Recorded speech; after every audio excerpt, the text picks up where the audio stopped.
2. Bombay, 20th September 1892. Dear Panditji Maharaj, your letter has reached me duly. I do not know why I should be undeservingly praised. None is good save one, that is, God, as the Lord Jesus hath said. The rest are only tools in his hands. Gloria in excelsis. Glory unto God in the highest, and unto men that deserve, but not to such an undeserving one like me. Here the servant is not worthy of the hire, and a fakir specially has no right to any praise whatsoever. For would you praise your servant for simply doing his duty? My unbounded gratitude to Pandit Sundarlalji and to my professor for this kind remembrance of me. Now I would tell you something else. The Hindu mind was ever deductive and never synthetic or inductive.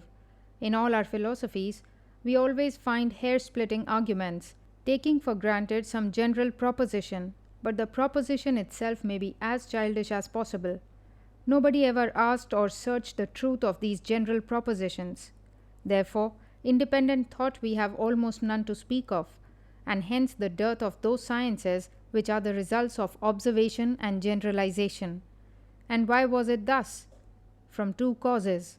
The tremendous heat of the climate forcing us to love rest and contemplation better than activity, and the Brahmins as priests never undertaking journeys or voyages to distant lands.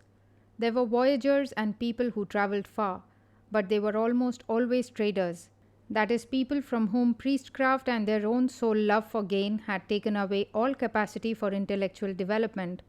So their observations, instead of adding to the store of human knowledge, rather degenerated it, for their observations were bad and their accounts exaggerated and tortured into fantastical shapes until they passed all recognition.